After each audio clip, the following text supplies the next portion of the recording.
Hello everyone and welcome back to my YouTube channel. तो आज मैं आप सबके लिए लेके आई हूँ ट्विस्ट 8 फीट ऑफ लव का एपिसोड 9। तो एपिसोड 9 स्टार्ट होता है और हमें सीन दिखाया जाता है कि हमारे मिंग सुई मिस्टर लान खूब धो रहे होते, पर तभी वहाँ पर आती है दोंगयू और फिर वो कहते हैं कि चुपचाप से पैर तुम नीचे उतारो। पर वो कहते हैं कि किसकी इतनी हिम्मत है जो मेरे ऑर्डर के खिलाफ जाए। तो हमारी दोंगयू है ना, वो कहती है कि मैं ना ये केस को इन्वेस्टिगेट कर रही हूँ, तो अगर तुमने कुछ भी कहा ना मुझे या मुझे तुमने रोकने की कोशिश की तो तुम्हें जाकर डायरेक्टली एम्परर को एक्सप्लेनेशन देनी होगी। तो सब तब उतार देते हैं मिंगजुई को। अब हमारी मिंगजुई क्या है तो सच में बहुत ही ज़्यादा ख़राब हो जाती। तो अब हमारी जो दोंगे उसका ये हरकत को देख के ना, जो मिस्टर लान मिनिस्टर लान को तो आ रहा होता है गुस्सा, पर हमारी जो दोंगे है ना उसे इतना गुस्सा आता है। वो क्या कहती है कि मिस्टर लान को ही वहीं पर बांध, मुझे उससे थोड़ी कुछ बात कर मतलब मिनिस्टर लान ना इसे बहुत ज़्यादा परेशान कर रहे हैं, मतलब मिंग सुई के साथ बात करने दे नहीं रहे। तो अब जो मिस्टर लान है वो खुद के पावर को लेके इतना ओवर कॉन्फिडेंट हो गए थे कि वो कहते हैं कि देखो, अगर तुमने मुझे मेरे साथ ऐसा कुछ भी किया ना तो देख लेना, मुझे एम्परर ने खुद अपॉइंट किया। तब हमारी जो दोंगू है ना वो खूब डराने के लिए हमारे मिस्टर लान के पास ही वो लेके जाती है और उस आग को इतने पास में देख के हमारे जो मिस्टर लान है उन्हें इतना डर लगता है कि वो बेहोशी हो जाते हैं। फिर हम देखते हैं फेंगशी और दौलया को बात करते हुए, जहाँ पर दौलया कहता है कि देखो अब तुम ना किसी तरह भी मिंगजुई को बचा लो ना, तो मैं तो फेंगशी कहते हैं कि आ जाके तुम जेल तोड़ के उसे बाहर भगा ले जाओगे। तो ना वो कहता है कि देखो अब मैं ना उसे मरते हुए ऐसे देख नहीं सकता। तो हमारा फ्रेंडशिप कहते हैं कि तुम्हारे उसके बीच में रिलेशन क्या है, तुम इतना टेंशन में क्यों हो, उसके साथ जो हो रहा है तुम्हें उससे क्या लेना देना। तो जो दौला है वो कहते हैं कि देखो हम दोनों बिल्कुल सेम है, बस हम दोनों में इतना फ़र्क है ना कि मेरे साथ तुम हो पर उसके साथ तो कोई नहीं है ना। उसका तो बस एक भाई था, उसे भी डिप्टी प्राइम मिनिस्टर ने मरवा दिया। तो आज फेंगशी वो कहता है कि देखो ये पूरी इतनी खतरनाक दुनिया में मेरे पास तो मेरी बस एक बहन ही है और तुम मेरे बारे में तो कभी टेंशन लिए नहीं। तो दलाई कहता है कि देखो फेंगशी, अगर तुम्हें भी कभी किसी ने जेल में डाल दिया ना तो पक्का मैं अपनी जान लगा दूंगा तुम्हें बाहर निकालने के लिए।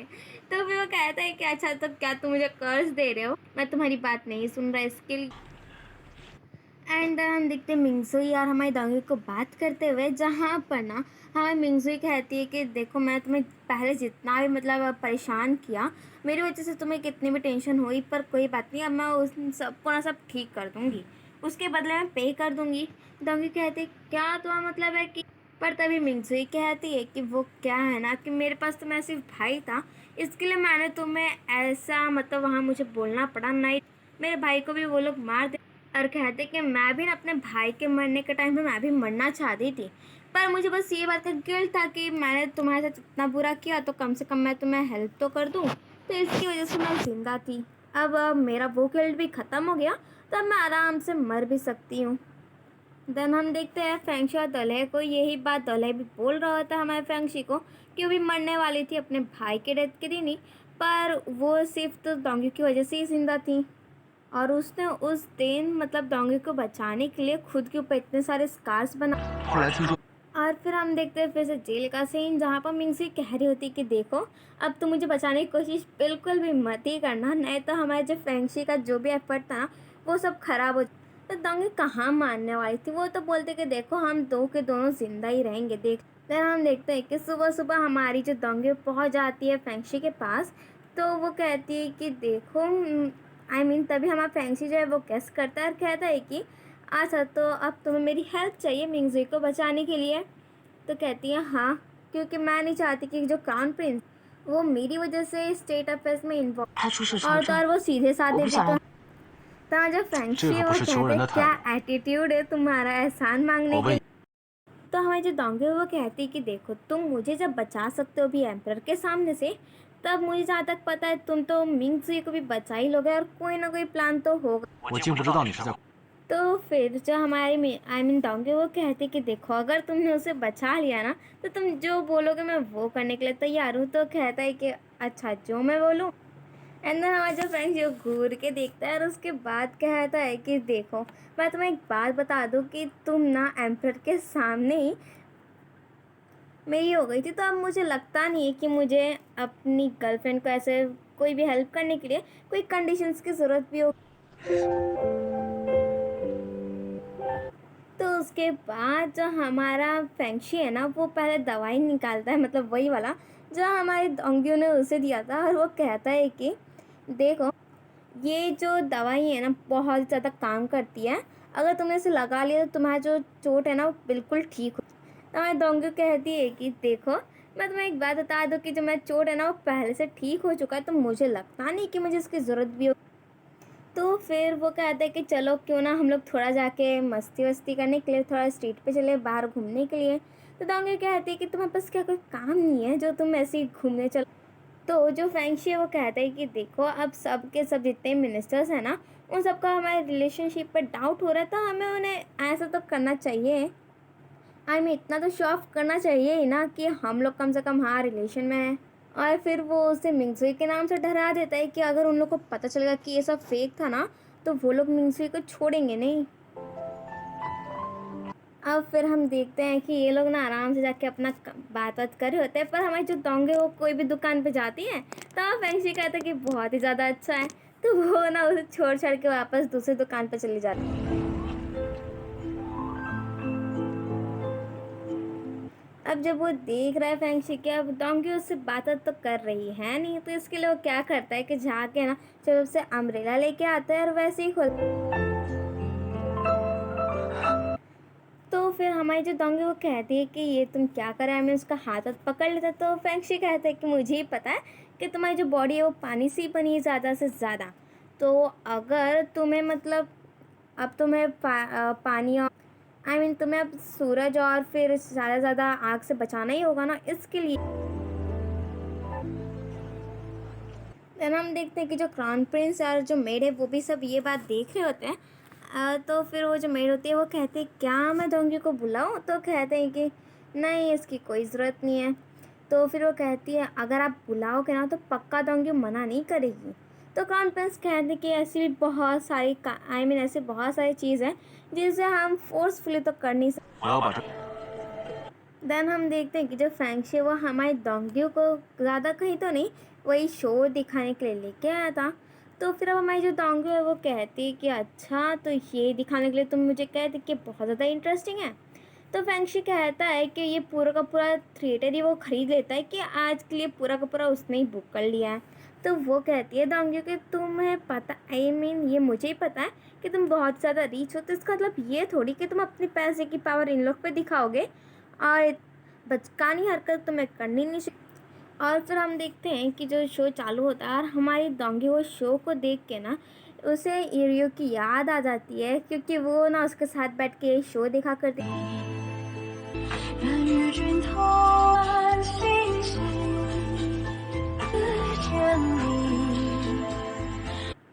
तो फिर अपना मुंडी जैसे हटाती है, तो हमारा फेंगशी कहता है कि अच्छा, तुम्हें किस बात का डर लग रहा है, यहाँ पर तो कोई है नहीं। तो वो कहते हैं कि तुम्हें पता है, मैंने ना ये शैडो पपेट्री वाला जो शो है ना, इसे मैंने किसी के साथ और भी देखा था, पर बहुत साल पहले। और ये शो मैं वापस देख तो रही हूँ, पर उसके साथ नहीं देख रही हूँ। तो फिर ना इसकी ये बात सुन के जो फेंगशी है वो कहता है कि देखो, हम लोग ना हर टाइम हम लोग बिल्कुल एक दूसरे के अपोजिट हैं, क्योंकि तुम क्या सोच रही हो मैं क्या सोच रही हूँ हर टाइम अलग ही होता है। तो फिर हमारी मिंगजी जो हमारी डोंगी है वो कहती है कि तुम ना किसी को फंसाने में एकदम एक्सपर्ट हो, तब किसी से भी तुम किसी के भी ज़रिए से किसी को भी फंसा सकते हो। पहले तुमने मास्टर रैन को फंसाया, और उसके बाद अब ये और अब डिप्यूटी प्राइम मिनिस्टर को भी तुम फंसा दिए, अभी मिंगजुई के जरिए। फिर हम देखते हैं यूफेंग पवेलियन का सीन, जहाँ पर हम दो बंदों को बात करते हुए देखते हैं, और वो लोग कह रहे होते हैं कि तुमने सुना क्या कि हमारी जो कॉन्सर्ट फैंग है, उनकी जो मेड है वो ना अचानक से कुछ दिन पहले गायब हो गई, तुम्हें पता है क्या। वो कहते हैं हाँ, मैंने भी ये अफवाह सुनी है, अब पता नहीं ये सच है। फिर हमारी जो डोंगी है वो ये बात सुन लेती है इन लोग की बात, और फिर वो सोचती है कि अरे, ये कॉन्सर्ट फैंग तो हमारे फैंगशी की बहन है ना, और आज के दिन तो हमारे मिंगजुई को मारा, मारने वाले भी हैं। तो क्या, क्या पता कि ये मेड भी तुम इसे कहीं इन दोनों के बीच कनेक्शन तो नहीं। और ये बात सोचती ही ना वो भागती है हमारे फेंगशी के पास और वो कहती है कि क्या तुमने मिंगजुई को वो हमारी कॉन्सर्ट फैंग की जो मेड है उसके साथ एक्सचेंज कर दिया। तो वो कहता है कि इसे तुम्हारा कोई लेना देना तो है नहीं। तो वो कहती है कि मैंने तुम्हें कहा था मिंगजुई को बचाने के लिए, पर ये थोड़ी कहा था कि तुम उसके बदले में किसी और को वहाँ रिप्लेस कर दो। तो फेंगशी कहता है कि देखो, तुमने मुझे मैंने तुम्हें यही प्रॉमिस दिया था कि मैं मिंगजुई को बचा लूँगा। अब मैं कैसे क्या करूँ इससे तुम्हारा कोई लेना-देना तो है। और फिर वो तो ये बोल के वहाँ से चुपचाप से चला जाता है, पर हमारी जो दोंग्यू है वो सोचती है मन ही मन में कि जो फेंगशी का नेचर ही ऐसा है, वो तो बस खुद को बचाने के लिए किसी को बचाने के लिए किसी ना किसी को बलि का बकरा बना ही देता है। अब मैं इतना मतलब उदास क्यों हो रही हूँ? फिर हम देखते हैं हमारी डोंगियो और हमारे क्राउन प्रिंस को बात करते हुए, जहाँ पर हमारा क्राउन प्रिंस कह रहा था कि क्या हुआ, ये तो मुझे भी पता है कि तुम ऐसा कुछ भी करने वाली तो हो नहीं, फेंगशी के साथ तो बिल्कुल भी नहीं। तो फिर तुम बताओ कि तुम्हारा इंटेंशन क्या था लुई युतोंग को मारने का? तो हमारी जो दोंगी वो कहती है कि मेरे को ये पता चला है कि हमारा जो लुई युतोंग है ना वो एक बहुत ही जल्दी मतलब वॉर करने वाला है, और भी आपके एम्परर के अगेंस्ट में। तो उसमें बहुत सारे लोग ना मारे जाएंगे। तो इसके लिए वो वॉर को रोकने के लिए मैं पहले ही लुई जुतोंग को मारने का कोशिश कर। तो ये बात सुन के हमारे जो क्राउन प्रिंस है वो तो एकदम शॉक हो जाते हैं। तो हमारी दोंगी कहती है कि मुझे पता है कि आप मेरे पे विश्वास नहीं करने वाले, तो आप ना भी मेरे पे विश्वास करो चाहे ना करो, यही सच है। पर अब क्राउन प्रिंस कह देते हैं कि मुझे तुम पे विश्वास है, और फिर कहते हैं कि अब से मैं ना तुम्हारे साथ हूँ लू युतांग को मारने के लिए। पर एक बात तुम याद रखो कि फेंगशी उसके साथ है, तो फिर तुम्हारे लिए थोड़ा ज़्यादा ही प्रॉब्लम हो जाएगा अब लू युतांग को मारने के लिए। और हाँ, कोई भी प्रॉब्लम हो ना तो तुम पहले आके मुझसे बात करना, उसके बाद ही कुछ हम देखेंगे क्या करना है। फिर हम नेक्स्ट सीन में देखते हैं हमारी मिंगजुई दोले और यूरो को, जहाँ पर हमारी जो मिंगजुई है ना उसके पूरे चेहरे पट्टी लगी हुई। तो हमारा दोलह कहता है कि अरे यार, आप मुझे ये बताओ कि हमारे मिंगजुई को तो कहीं और ही चोट लगे, तो आप यहाँ पर उसके चेहरे पे क्यों इतना पट्टी वट्टी लगा के रखी हो? तो हमारी जो यूरो है पहले वो पट्टी निकालती है, तो हमारी मिंगजुई जब देखती है ना उसे, तो बहुत ही ज़्यादा खुश हो जाती है क्योंकि उसका जो बर्थ मार्क था ना वो वहाँ से गायब हो चुका था। तो हमारी जो यूरो है ना वो कहती है कि देखो, तुम्हारा जो बर्थ मार्क था ना, बस ये सबका अटेंशन सिर्फ अपनी तरफ लेता था, तो इसके लिए तुम्हारे सुंदर चेहरे पे किसी का ध्यान नहीं जाता था। है, तुम भी बहुत ही ज़्यादा खूबसूरत हो। तब यूरो तो कह रही होती कि देखो, अब तुम्हारा बर्थ मार्क तो है नहीं, तो अब तुम्हें कोई भी यहाँ पर पहचान ही नहीं पाएगा, तो तुम यहाँ पर आराम से अब रह भी सक। अब हमारी जो मिंगसू है ना बहुत ही ज़्यादा इमोशनल हो जाती है, क्योंकि बचपन से सबका ध्यान तो सिर्फ और सिर्फ उसके बर्थ मार्क पे जा रहा था, पर अब तो उसका वही गायब हो गया बर्थ मार्क। तब उससे कौन सी बात की प्रॉब्लम हो सकती है? फिर हम देखते हैं यूरो को फेंगशी से बात करते हुए, जहाँ पर यूरो कह रही होती है कि अब ना उसका बर्थ मार्क तो है नहीं, तो हम क्या करते हैं कि हम ना अब मिंगजुई को थोड़ा दूर भेज देते। और जहाँ तक मुझे पता है कि वो परिवार ना उसे बहुत ही ज़्यादा अच्छे से ट्रीट करेंगे। पर अब हमारे दूल्हे को तो ये बात सुन के अच्छा ही नहीं लगता कि हमारी मिंगजुई उससे दूर जा रही है। तो बाद में वही बोलता है कि देखो, मेरे को जहाँ तक पता है ना कि मिंगजुई तो यहाँ पर कैपिटल में ज़्यादा टाइम रही है बचपन से अभी तक। तो जहाँ तक मुझे लगता है कि वो वहाँ जाके बहुत ही ज़्यादा अकेला फ़ील करेगी। तो यूरो कहती है कि तुम मिंगजुई तो हो नहीं कि तुम उसके फीलिंग्स को समझोगे। अब हमारा जो दौला है वो तो कह रहा होता है कि अब हमें हमारी मिंगजुई को यहीं पर रखना चाहिए, पर हमारा जो फेंगशी वो तो बस उसकी सिर्फ बातें ही सुना जा रहा था। तो एट लास्ट हमारी यूरो कहती है कि तुम उसे रोकना क्यों चाहते हो? तो हमारा दौला कहता है कि मैं तो उसे मिस करूँगा ना, इसके लिए। तब वो कहता है कि दुल्हे कहता है फेंगशी से कि क्यों ना तुम उसे अपना मेड ऐसा रख लो। बट हमारा जो फेंगशी है वो कहता है कि हमारा जो दूल्हा है ना वो सही कह रहा है कि हमारा मेंशन एक सर्वेंट को तो हायर कर ही सकता है, पर जहाँ तक मुझे पता है ना कि हमारे लिए कोई भी सर्वेंट की ज़रूरत तो है। तो इसके लिए अभी तो अब वो कहता है कि देखो, अब मिंगसुई ना मर चुकी है, क्योंकि अब हमने उसका पूरा आइडेंटिटी सब चीज़ का चेंज करने का सोच लिया है। तो अब से अभी यहाँ पे बहुत ज़्यादा वार-वार हुई थी, तो उसकी वजह से तो ना अब से हमारी जो मिंगसुई है वो अब फेंग परिवार की एक फैमिली मेंबर है। तो इसके लिए ना मैं उसका अंकल लगूंगा। तो ये बात सुन के जो दल है वो तो बहुत ही ज़्यादा खुश हो जाता है कि चलो, ये बात तो अच्छी हो गई कि मिंगसुई मेरे साथ ही रही। और कहते कि अब से ना मैं मिंगजी का ख्याल रखूंगा, आई मीन उसका नाम वाम सोचूंगा मैं। तो उसके बाद वो तो दूल्हा तो वहाँ से खुशी-खुशी चला जाता है, पर अब हमारी जो यूरो है, वो कहती क्या सही में हमारे लिए सही होगा मिंगज़ुई को रखने का?